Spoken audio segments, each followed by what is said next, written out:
더 큰 힘과 능력을 가진 천사들도 주 앞에서 그들을 거슬러 비방하는 고발을 하지 아니하느니라. 그러나 이 사람들은 본래 잡혀 죽기 위하여 난 이성 없는 짐승 같아서 그 알지 못하는 것을 비방하고 그들의 멸망 가운데서 멸망을 당하며 불의의 값으로 불의를 당하며 낮에 즐기고 노는 것을 기쁘게 여기는 자들이니 점과 흠이라. 너희와 함께 연회를 할 때에 그들의 속임수로 즐기고 놀며 음심이 가득한 눈을 가지고 범죄하기를 그치지 아니하고 굳세지 못한 영혼들을 유혹하며 탐욕에 연단된 마음을 가진 자들이니 저주의 자식이라.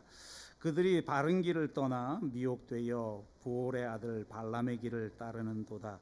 그는 불의의 삭을 사랑하다가 자기의 불법으로 말미암아 책망을 받되 말하지 못하는 나귀가 사람의 소리로 말하여 이 선지자의 미친 행동을 저지하였느니라. 아멘. 네, 목사님 나오셔서 거짓 사람들 세 번째 시간 특징이라고 하는 주제를 가지고 말씀을 증거해 주시겠습니다.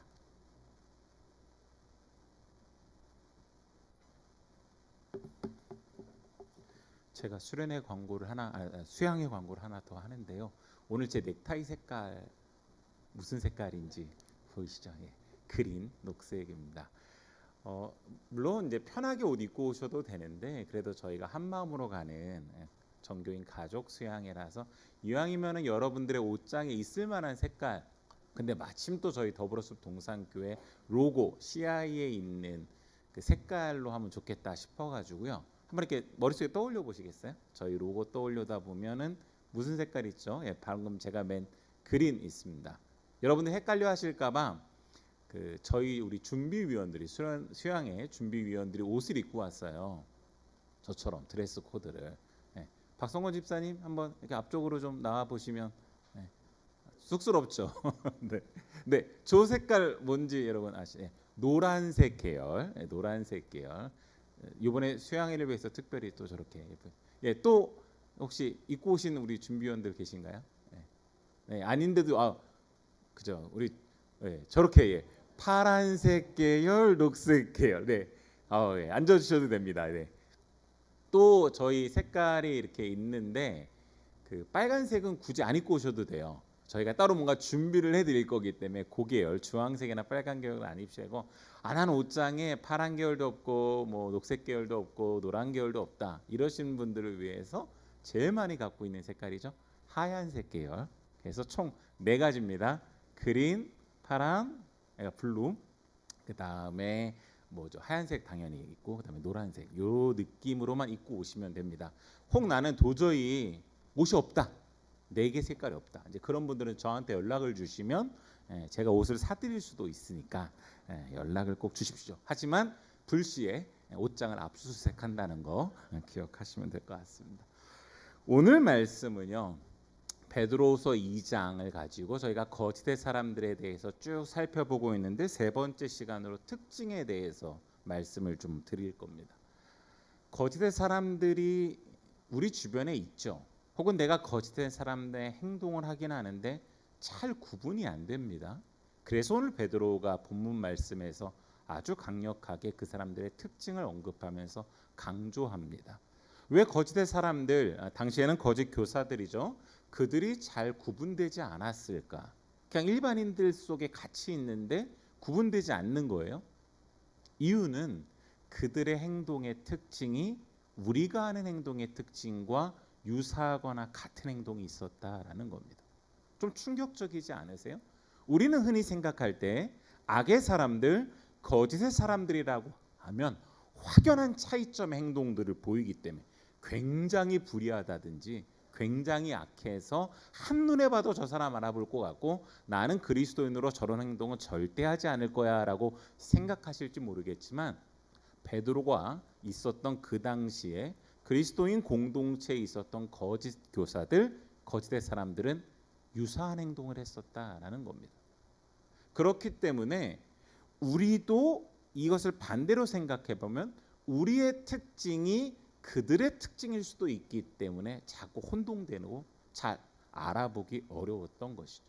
또 하나는 거짓의 사람들이 거짓의 사람들처럼 보이지 않는 이유 중에 하나는 그래 뭐 저 사람은 그럴 수 있겠지라고 하는 잘못된 다양성을 적용해서 그 사람이 하나님이 보시기에 그리고 사람들을 오히려 존재, 생명을 파괴시키고 있는 행동을 하고 있는데 다양성이라는 이유로 그냥 넘어가는 경우도 있었기 때문에 오히려 그런 것들이 혼란을 부추겼다라는 것입니다. 우리 속에 있어도 거짓의 사람들을 발견하지 못하게 하는 것이었다라는 것입니다. 물론 이 다양성이라는 단어는 저희가 굉장히 조심해서 사용해야 됩니다. 다양성 굉장히 중요하죠. 하지만 본질적으로 이 다양성도 존재를 존재되게 하고 생명을 생명되게 하는 의미의 다양성이어야 되는데 오히려 존재를 파괴시키고 오히려 파멸로 이끄는 다양성이라면 우리는 조심해야 됩니다. 반대로 다양성을 인정하지 않아서 그 폭력을 행사하는 그래서 존재를 말살하고 파괴하는 데 동참할 수도 있기 때문에 저희가 이 다양성은 굉장히 중요하게 다뤄야 되는데요. 오늘 말씀대로라고 하면은 이런 다양성으로 대략 포장해서 넘어가기 때문에 우리가 그래 저렇게 행동해도 돼라고 하다 보니 거짓 행동 그 특징을 발견하지 못하더라라는 것입니다. 사랑하는 성도 여러분, 오늘 말씀을 저와 함께 같이 깊이 묵상하면서 저희는 거짓의 사람들, 거짓 교사의 특징 두 가지를 오늘 살펴보겠습니다.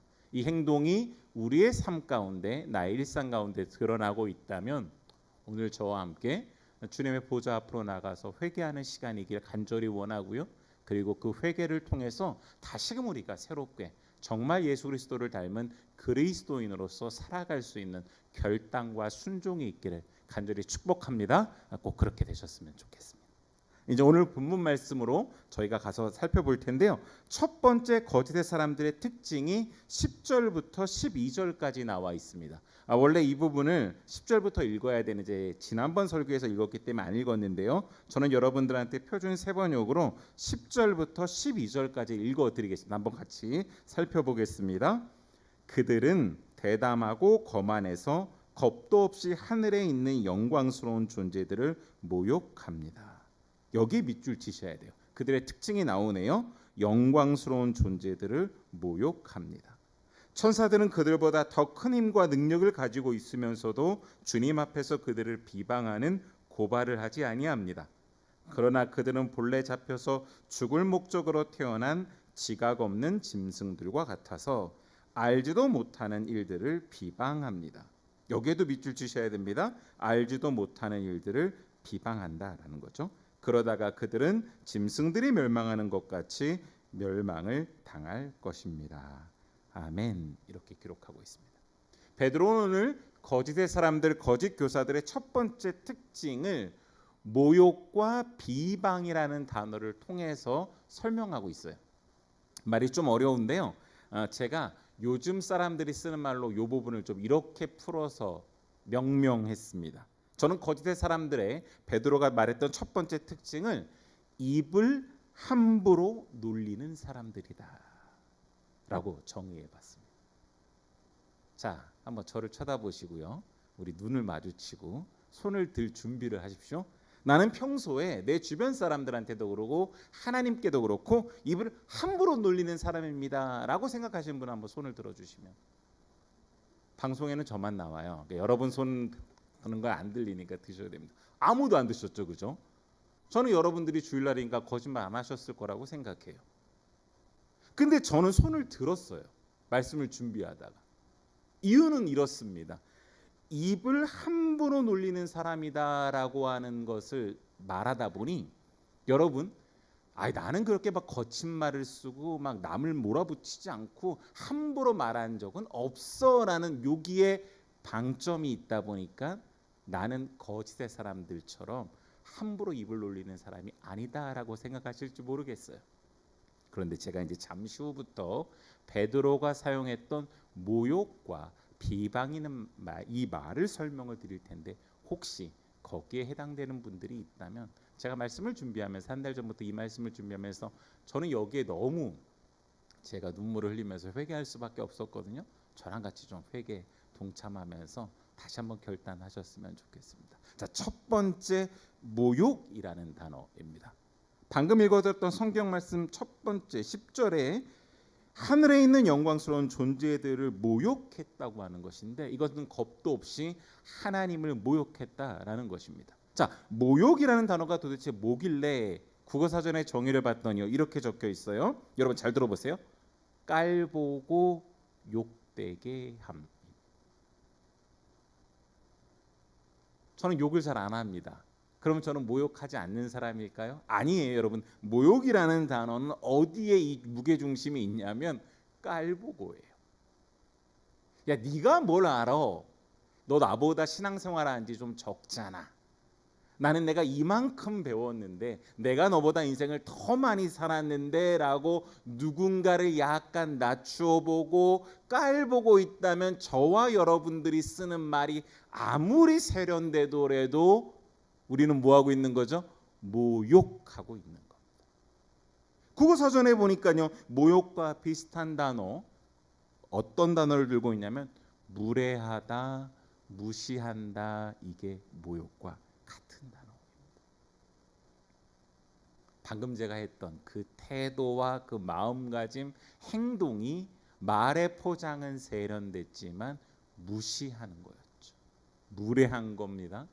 사랑하는 여러분, 모욕의 핵심은 존재를 부정하는 것이에요. 네 그 생각은 내가 인정할 수 없어. 너의 느끼는 그 감정은 나는 받아들일 수 없어 라고 존재를 무시하는 것 자체가 모욕이기 때문에, 우리가 당시에 베드로가 있었던 그때의 거짓 교사들, 거짓의 사람들이 모욕적인 표현을 썼던 것들을 나도 하고 있는 건데 내가 입을 함부로 놀리고 있지 않다라는 느낌을 갖기 때문에 모욕을 주고 있으면서도 모욕하고 있지 않다라고 생각하는 것이죠.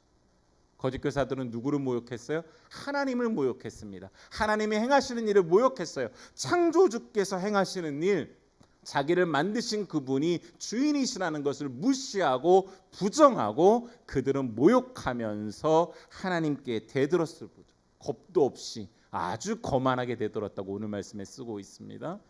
여러분, 신을 무시하는 그들이 같은 동료, 같은 가족, 옆에 있는 친구, 다른 사람들을 안 무시하고 안 모욕했겠습니까? 동일하게 모욕했겠죠. 그러니 오늘 여러분들 가운데에 모욕하는 말을 사용하고 있다면, 신을 모욕하고 내 주변의 사람들을 모욕하고 있다면, 역시나 아직도 이 단어가 와닿지 않으시는가요? 그러면 무시하고 있다면 우리는 거짓의 사람들의 특징을 나도 모르게 일상에서 펼치고 있는 사람이다라는 것을 기억하셨으면 좋겠습니다.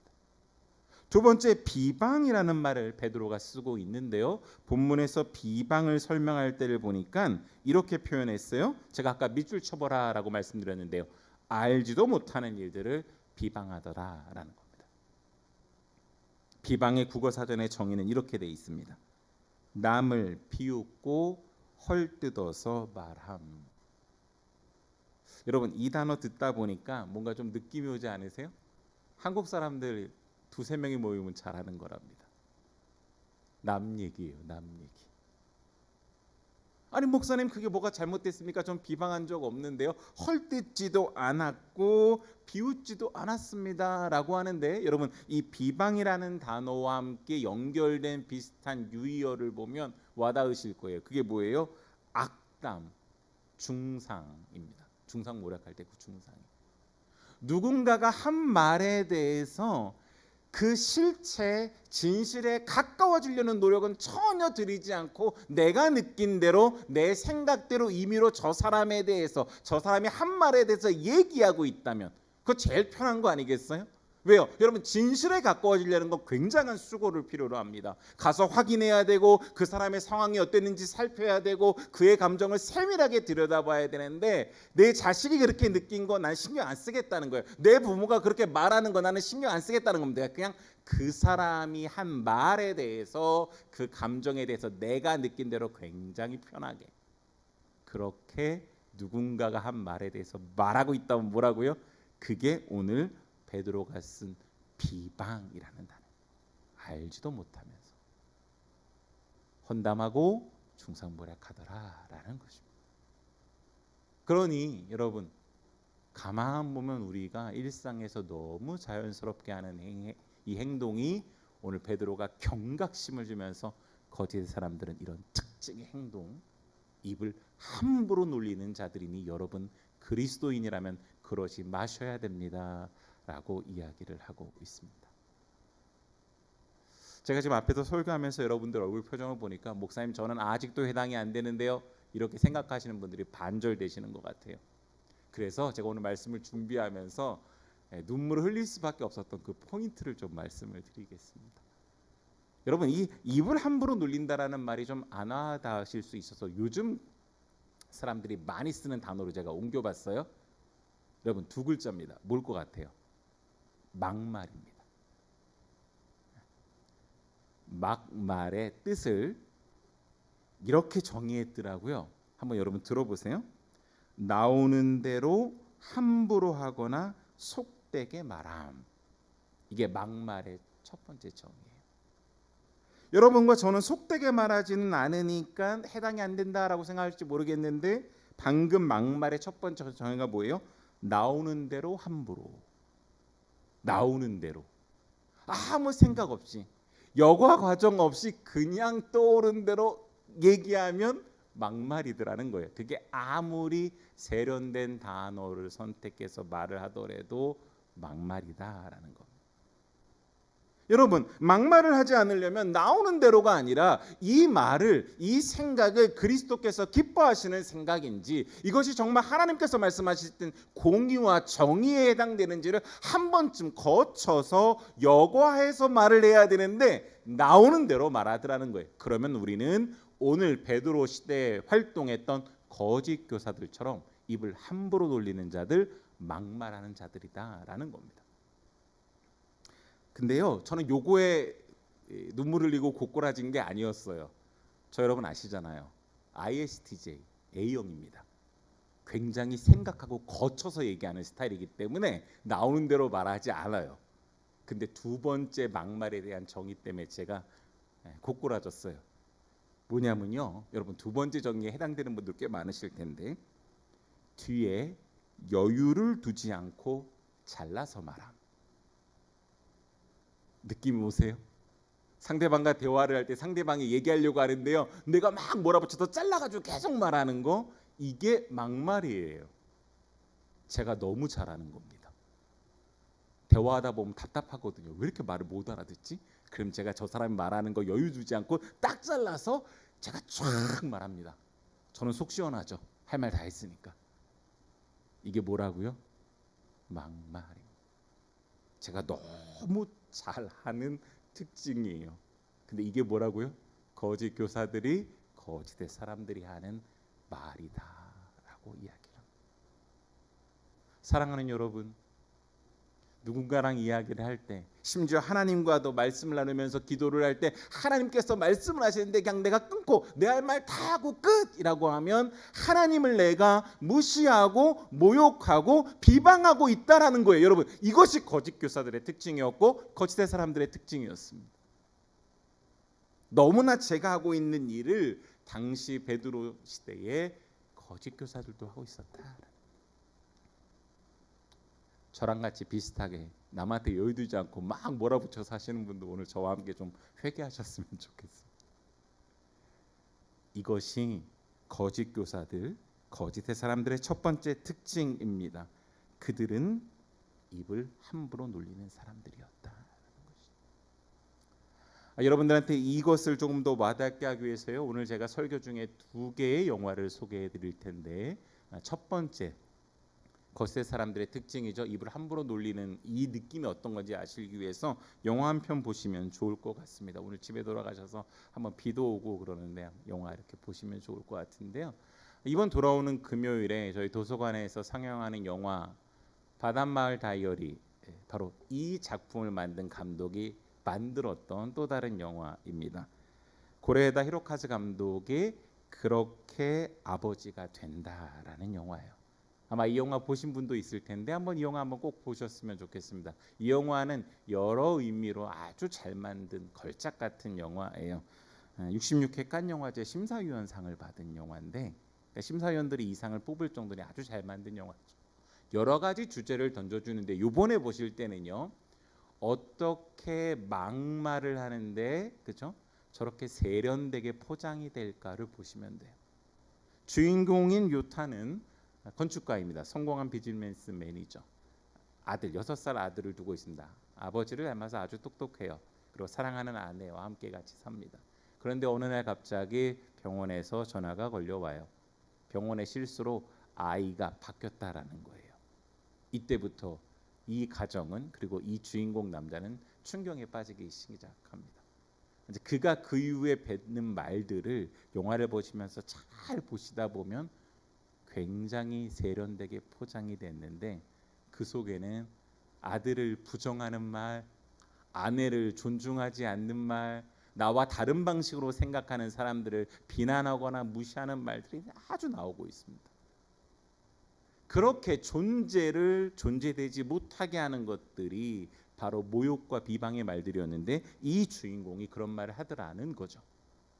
여러분 한번 제가 더 말씀드리면 스포가 되니까 한번 보시면 좋을 것 같아요. 그런데 이 주인공이 점점 과정을 통해서 깨닫게 됩니다.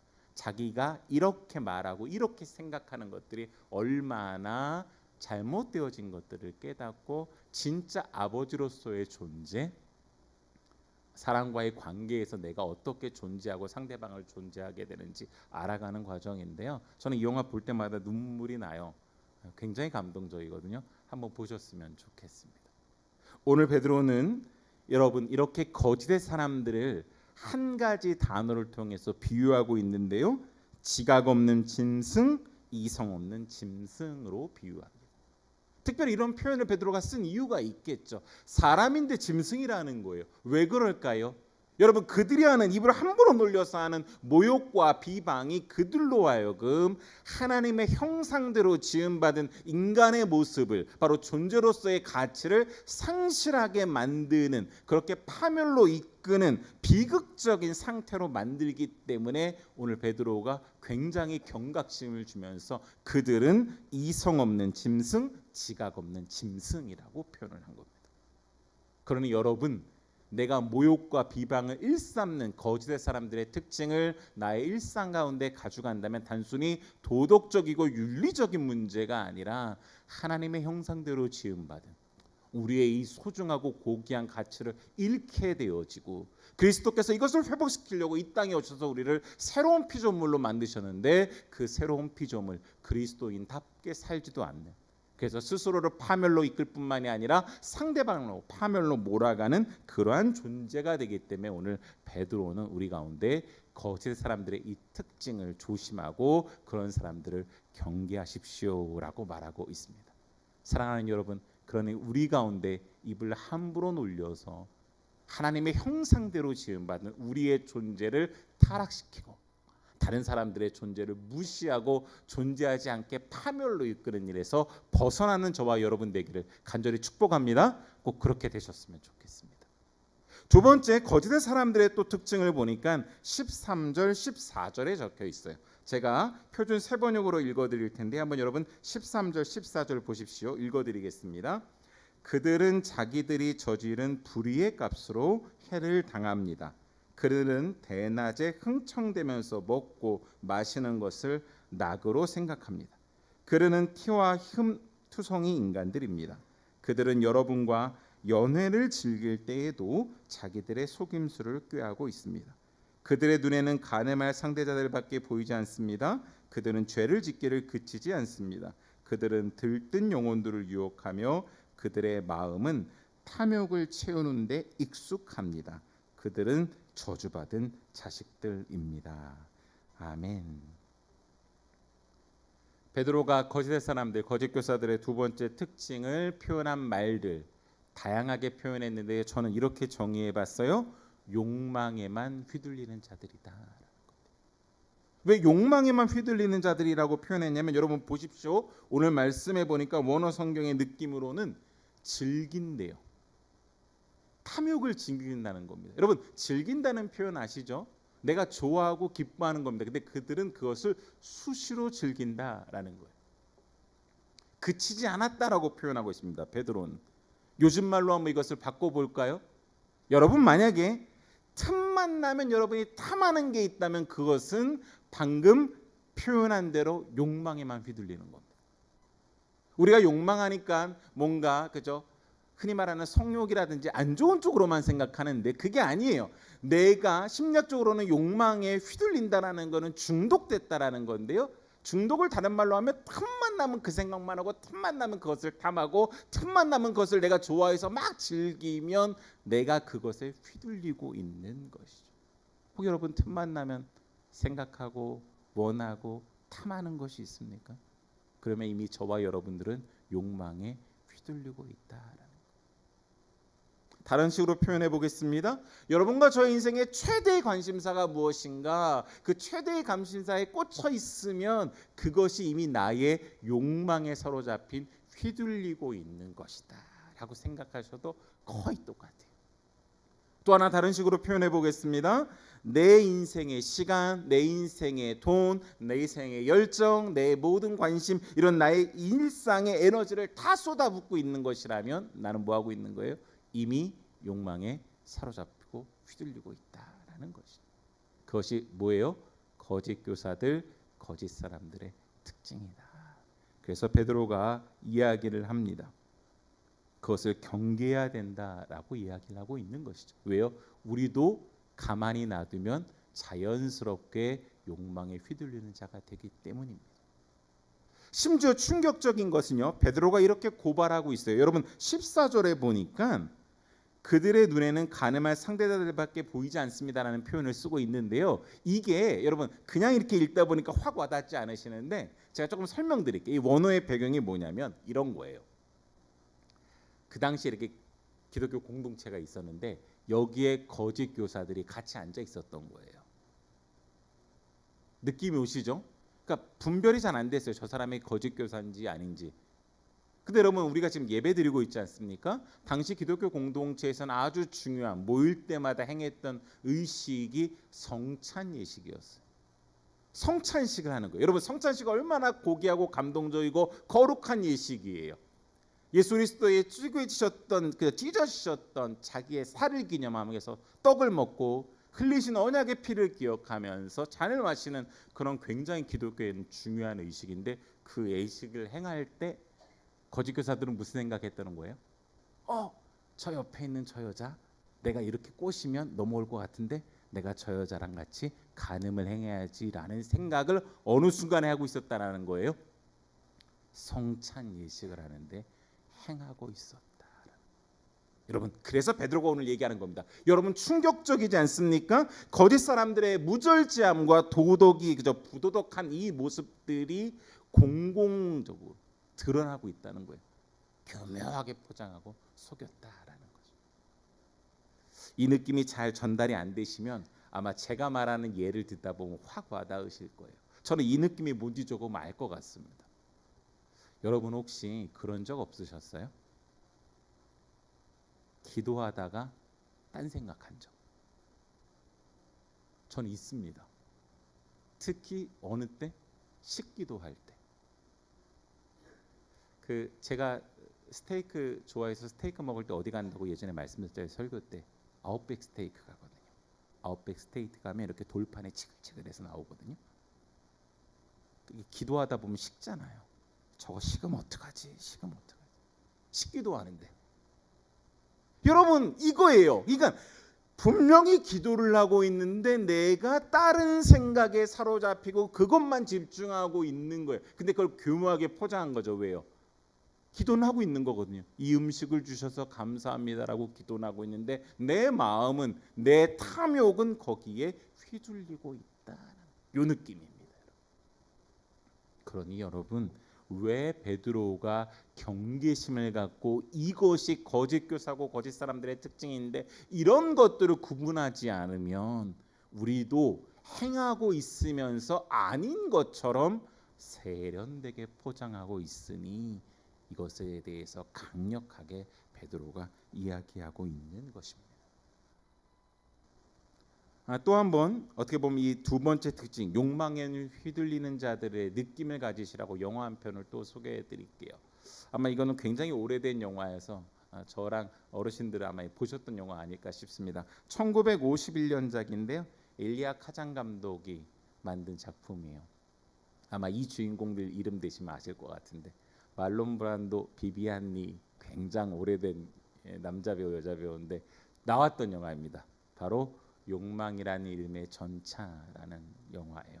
고전 영화인데 워낙 잘 만든 영화이기 때문에 말론 브란도가 메소드 연기의 대가라고 하잖아요. 어떻게 이렇게 연기를 하는지 한번 보시면 너무 좋을 것 같은데 역시나 이것도 제가 줄거리를 다 말씀드리면 스포가 되니까 약간만 좀 말씀을 드릴게요. 워낙 연기도 잘했고 좋은 작품이고 명작이기 때문에 24회 미국 아카데미에서 나무 주연상 빼놓고는 다 받았습니다. 여우주연상, 여우조연상, 나무조연상 받은 막 연기를 너무 잘한 거죠. 그러니까 아카데미 연기상을 다 휩쓸었던 작품이 있다면 꼭 보실 필요가 있는데요. 블랑시라고 하는 여인이 있습니다. 비비안 리가 맡았던 역할이죠. 부유한 집안의 여자였는데 몰락해요. 그래서 뉴올리언즈에 있는 여동생의 집으로 욕망이라는 이름의 전차를 타고 이중적인 의미긴 한데 갑니다. 여동생네 집은 잘 못 살아요. 근데 여동생이 결혼한 남편이 스탠리라고 하는 말론 브란도가 맡았던 역할인데 그 스탠리가 이 여자가 와서 그러니까 자기의 어떻게 보면 아내의 언니죠. 언니가 와서 계속 그 자기가 잘 살았던 때만 생각하고 그 욕망 다신 나는 그렇게 살 수 있을까라는 욕망에 사로잡혀서 현실을 깨닫지 못하고 계속 그런 행동만 하니까 그게 못마땅한 거죠.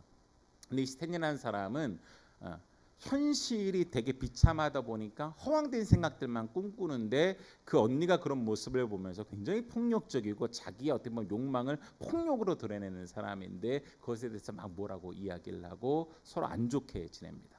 뒷부분 어떻게 되는지 나중에 여러분 좀 영화를 보시면 좋을 것 같아요.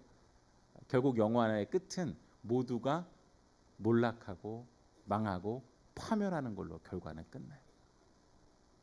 이 영화는요. 각각의 주인공들이 욕망에 사로잡혀서 탐욕에 휘둘렸을 때 어떻게 인간의 어떻게 본연의 모습들이 그렇죠? 말살되고 무너지는지를 아주 잘 그린 영화예요. 저희가 같이 지금 베드로가 언급하는 이 내용들을 살펴보면서 욕망에 휘둘릴 때 우리가 어떻게 무너지는지에 대해서 경각심을 가져라고 베드로는 우리 가운데 이 부분에 대해서 선명하게 이야기하고 있는 것이죠. 욕망은 잘못된 기쁨이 전부인 것으로 착각하는 것을 말합니다. 욕망을 넘어서는 진짜 기쁨을 우리가 알게 된다면 그렇죠? 그 기쁨에 한 걸음 더 나아가고 사로잡히려고 할 텐데 욕망이 주는 쾌락, 욕망이 다다라는 생각 속에서 계속 사로잡혀 있는 것 여기로부터 자유케 하시기 위해서 예수 그리스도가 오신 줄 믿습니다. 예수 그리스도가 주신 기쁨을 누리면 누릴수록 내 욕망에 휘둘리고 사로잡히는 것들에서 벗어날 수 있게 되는 것이죠. 이제 말씀을 좀 정리하겠습니다. 입을 함부로 놀리고 욕망에 휘둘리는 이 거짓의 사람들처럼 되지 않기 위해서 어떻게 해야 될까요? 아마 그 당시의 사람들도 그것에 대해서 궁금해했던 것 같아요. 그래서 베드로가 오늘 말씀을 정리하면서 한 가지 예를 들어줍니다. 여러분 이 과거에 이 사람에 대한 교훈을 기억하십시오라고 바로 15절 16절에 발람이라는 사람을 언급하는데요. 제가 15절 16절 표준 세번역으로 읽어드리겠습니다. 그들은 바른 길을 버리고 그릇된 길로 갔습니다. 불의의 삭슬을 사랑한 불의의 아들 발람의 길을 따라간 것입니다. 그러나 발람은 자기의 범죄에 대하여 책망을 들었습니다. 말 못하는 나귀가 사람의 소리로 말하여 이 예언자의 미친 행동을 막은 것입니다.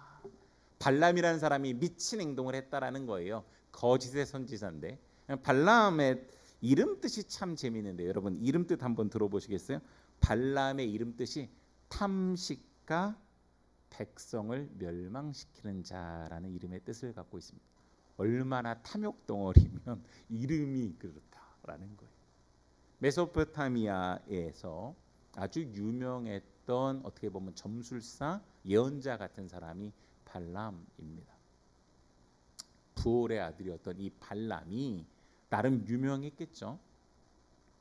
얼마나 이 사람이 잘못된 일을 했는지 성경 여러 군데에 적혀 있습니다. 그러니까 이스라엘 사람들한테는, 유대인들한테는 발라함이라고 하는 대명사는 불의의 삭스를 사랑했던, 다시 말해서 탐욕덩어리여서 자기의 인생도 망하고 다른 사람의 인생도 멸망으로 이끌었던 대명사처럼 쓰이는 사람이 바로 발람이에요. 제가 지금 성경 한번 쭉 소개해 드릴 테니까 한번 여러분들 적어보시고 나중에 한번 집에서 찾아서 읽어보면서 묵상해 보세요. 이 발람에 대한 이야기는 민수기 22장부터 24장에 아주 잘 적혀 있습니다.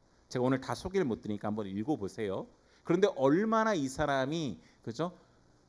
거짓의 사람의 대명사인지, 탐욕에 물들어 있었던 사람인지 사람들한테 자꾸 경계심을 줘야 되니까, 경각심을 줘야 되니까 신명기 23장 4절에서 5절, 여호수아 13장 22절, 여호수아 24장 9절에서 10절, 느헤미야 13장 1절에서 2절, 미가서 6장 5절, 그리고 신약성경으로 와서 유다서 1장 11절, 요한계시록 2장 14절에 발람에 대한 얘기가 계속 나옵니다. 특별히 요한계시록 2장 14절은 여러분 버가모 교회를 책망하면서 예를 들 때 발람의 예를 들었던 겁니다. 그러니까 얼마나 이게 대명사인 줄 아시겠죠? 도대체 이 발람이 어떤 일을 했기 때문에 그러냐라는 겁니다. 이스라엘 백성들이 가나안 땅에 들어가기 위해서 이제 그 광야를 돌 때에 모압, 평야, 시딤 지역에 이르게 됩니다. 근데 그 광야에 있을 때 아모리 사람들과 이스라엘 사람들이 부딪혀서 아모리 사람들이 망한 일이 있었기 때문에 모압 왕, 이름이 비슷해요, 발락이 겁이 났던 거예요. 그래서 당시에 유명했던 이 예언자 발람한테 부탁한 거죠. 이스라엘 백성들한테 저주를 해달라, 축복을 하지 말고. 그러면 자기가 안전할 것 같으니까, 모압이 안전할 것 같으니까 부탁을 하는데 온갖 재물을 줘서 부탁을 한 겁니다. 이 발람이 이스라엘 백성이 어떤지를 아니까 저주를 하면 안 되는데 뭐가 탐났던 거예요? 그 재물이 탐났던 거예요. 탐욕이 발동한 거죠. 오늘 말씀대로 하면 거짓의 사람들의 두 번째 특징, 욕망에 휘둘린 거예요. 그래서 저주를 하기 위해서 가려고 나귀를 타고 가고 있었습니다. 여러분 나귀가 이제 앞으로 걷잖아요. 한참 가고 있는데 나귀가 앞으로 가지 않고 어느 순간 어느 길에서 옆으로 가는 거예요. 여러분 이상하잖아요. 앞으로 가던 나귀가 평소 한 번도 그런 적이 없었는데 옆으로 가는 거예요. 그걸 3번이나 그렇게 합니다. 그러니까 발람이 화가 났겠죠. 그때에, 그래서 이 나귀를 내가 죽여야겠다라고 막 이러고 있을 그때에 하나님께서 나귀의 입을 여셔서 발람이 알아들을 수 있게 말을 한 거예요. 여러분 그 장면이 저는 굉장히 와닿았는데 한번 제가 읽어드릴게요. 하나님께서 당나귀의 입을 열어서 당나귀가 발람에게 이렇게 말한 겁니다. 내가 전에 이런 적이 없었는데 내가 이런 짓을 했다면 왜 그런 짓을 했겠니? 라고 말한 겁니다. 그렇잖아요 여러분. 앞으로 가던 당나귀가 옆으로 가는 일이 발생하고 있어요. 그럼 뭔가 내 삶에, 내 일상에 뭔가 신호가 왔으면 알고 뭔가 멈칫하고 내가 지금 뭘 잘못하고 있지, 돌이켜보고 내 말에 무슨 문제가 있지, 내 행동에 무슨 문제가 있지, 하나님께서 내가 기뻐하시지 않는 일을 하고 있는 건가라고 돌이켜보고 떠올려보고 기억해야 되는데 그 작업을 안 하다 보니 당나귀의 입을 열어서 말하게 한 거예요. 야, 내가 평소에 하고 있는 일을 하지 않고 있다면 왜 그랬는지 좀 살펴봐야 되지 않겠니? 라는 겁니다. 사랑하는 여러분, 오늘 말씀을 정리하면서 첫 번째로 우리가 어떻게 입을 함부로 굴리지 않고 함부로 말하여 놀리지 않고 욕망에 휘둘리지 않기 위해서 내가 어떻게 해야 될까에 베드로가 우리 가운데 깨닫게 해주는 거죠.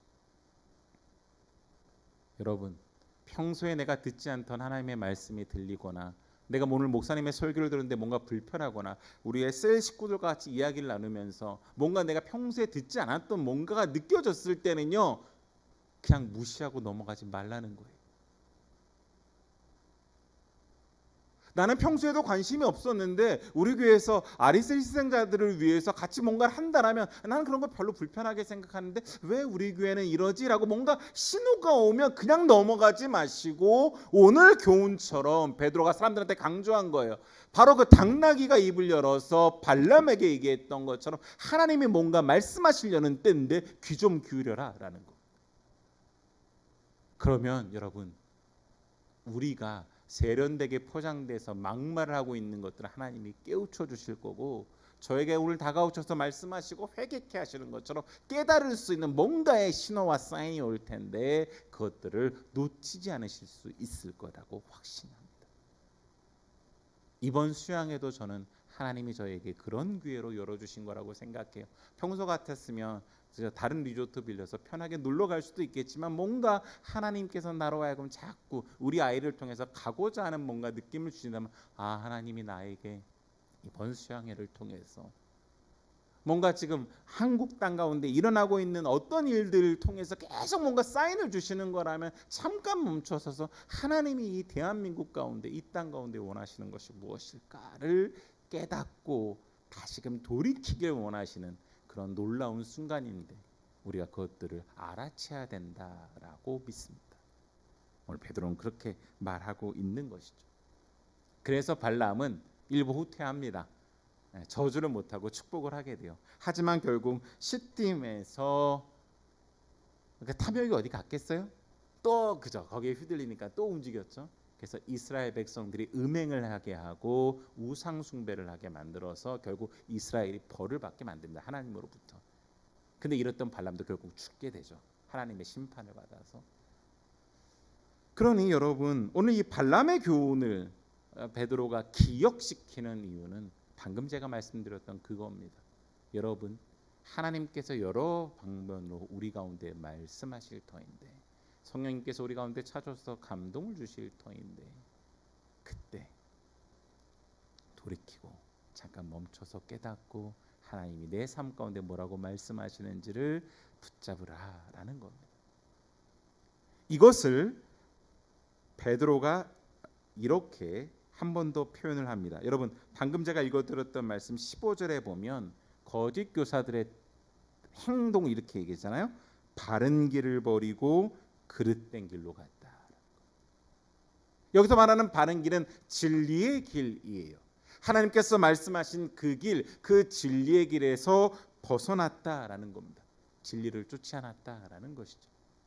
진리를 쫓았다는 것이 무엇일까요? 그것은 우리의 일상을 진리로 채워가는 것입니다. 단순히 내가 공부하는 것이, 내가 사업을 하는 것이, 내가 이런 프로젝트를 진행하는 것이 이런 목표를 달성해야 된다라고까지만 생각한다면 우리는 거짓의 사람들처럼 행동할 확률이 높습니다. 아까 제가 말씀드렸잖아요. 우리는 그냥 그대로 내버려 두면 아주 자연스럽게 세련되게 포장되어 있는 형태로 막말을 하고 욕망에 휘둘리는데 안 그런 것처럼 보일 뿐이죠. 그러니 우리의 일상에 내가 무엇을 하든지 진리이신 그리스도를 담는 것, 그리스도가 내 안에 스며들어서 이것이 정말 하나님이 원하시는 것일까, 하나님께서 이것들에 대해서 어떻게 생각하시냐를 끊임없이 질문하고 끊임없이 성찰하고 끊임없이 묵상하면서 계속 진리를 쫓는다면 우리가 거짓의 사람들의 특징을 우리의 일상에 가져가지 않고 그리스도인답게 살아간다라고 베드로가 우리 가운데 바른 길을 버리고 그릇된 길로 갔던 그들을 보여주면서 진리를 쫓으라라고 이야기하고 있는 것입니다. 진리를 쫓는 여러분 되시기를 간절히 소망합니다. 진리를 쫓으면 아우구스티누스의 고백록에 의하면 진리를 쫓는 자는, 진리를 찾는 자는 하나님을 찾는다라고 적혀 있습니다. 주께서 주신 말씀과 그리스도께서 우리 가운데 보여주신 진리, 곧 진리신 그리스도를 우리가 매 일상에서 쫓으면 하나님을 찾게 될 것이고 우리가 하나님의 형상대로 그리고 마땅히 그리스도인답게 살아갈 수 있는 놀라운 역사가 우리의 일상 가운데 펼쳐지고 우리가 거짓의 사람들과 같은 행동을, 그런 특징을 드러내지 않고 그리스도인답게 살 줄 믿습니다. 여러분들과 함께 이 부분을 좀 결단하고 싶어서 제가 선택한 찬양이 너는 그리스도의 향기라, 너는 그리스도의 편지라 라는 찬양인데요. 한번 여러분 이 찬양 고백하기 전에 이걸 좀 떠올려 보셨으면 좋겠어요. 여기 향수가 있는데요. 그 향수 포장을 아주 예쁘고 세련되게 잘했습니다. 심지어 이제 브랜드, 아주 고가 브랜드의 향수라고 생각해 보세요. 뭔가 기대감이 있잖아요. 그걸 바라보고 있으면. 근데 막상 그 향수를 풀려서 뿌렸더니 악취가 진동한다고 생각해 보세요. 여러분 이게 바로 거짓의 사람들입니다. 겉으로 볼 때는 세련되게 포장되어져 있어요. 우리 가운데 기대감을 주고 저 사람과 함께하면 뭔가 신날 것 같고 기쁠 것 같은데 막상 풀어봤더니 그 속에는 악취가 나는 거죠. 그리스도가 담겨 있으면 아름다운 향기를 발할 텐데 내가 살아있고 내 생각이 최고고 자연이 놔두면 죄성인 우리는 그렇게 발현되어서 그리스도의 향기가 아니라 악취가 날 수밖에 없는 것이죠. 편지를 한번 떠올려 보세요. 제가 그 예전에 여러분 설교 때 기억나세요? 저 손편지 쓰는 거 좋아하는데 여러분 신청하시면 손편지 써드린다라고 했잖아요. 저희 밴드에 제가 이제 그거 말 옮겨놨더니 세 분이 신청하셔서 허선미 권사님은 제가 이미 써서 드렸고 두 분 제가 이렇게 써서 갖고 왔어요. 임경주 집사님 거, 신현주 집사님 거 나중에 꼭 와서 찾아가십시오. 사무실에 오셔서. 자, 근데 요거 여러분 보시면 아시겠지만 굉장히 예쁜 봉투에 들어 있잖아요. 제가 이제 손 글씨 나름 예쁘게 잘 써서 여기 막 이렇게 색연필도 칠하고 막 예쁘게 해놨거든요. 얼마나 예뻐요. 근데 여러분 이 편지를 딱 열었는데 여기 온갖 욕이 적혀 있다고 생각해봐요. 얼마나 충격적이에요, 그죠? 그래 여러분 이게 거짓의 사람들의 특징이에요. 그냥 편지는 굉장히 예쁘고 뭔가 기대감을 주는데 열었는데 막 욕이 나왔다고 생각을 해보세요. 그리스도의 편지라는 것은 그죠? 그것을 열었을 때 그곳에 그리스도의 성품과 그리스도의 인격과 그리스도의 능력이 내 안에서 내 일상에서 발현되어서 그것들이 나오는 것인데 그런 편지가 아니면 오늘 거짓의 사람들처럼 세련되게 포장되어져 있다라는 것입니다. 그러니 여러분 오늘 이 말씀을 기억하면서 우리의 일상 가운데 그리스도의 향기요 그리스도의 편지가 드러나기를 원합니다. 특별히 우리 교회, 우리 공동체가 이 지역 사회 가운데 그리고 이 한국 땅 가운데 열방을 향해 그런 교회가 되기를 원합니다라고 기억하시면서 이 찬양으로 오늘 말씀 되새기면서 고백하셨으면 좋겠는데요. 첫 번째는 여러분 스스로에게 축복하면서 고백했으면 좋겠습니다. 나는 그리스도의 향기라, 나는 그리스도의 편지라라고 고백하고 두 번째 우리 찬양할 때는 바로 옆에 있는 분들, 앞뒤 좌우에 있는 분들 바라보시며 진심으로 당신이 그리스도의 향기요 편지가 되기를 원합니다라는 고백으로 함께 불렀으면 좋겠습니다. 우리 함께 같이 고백하겠습니다.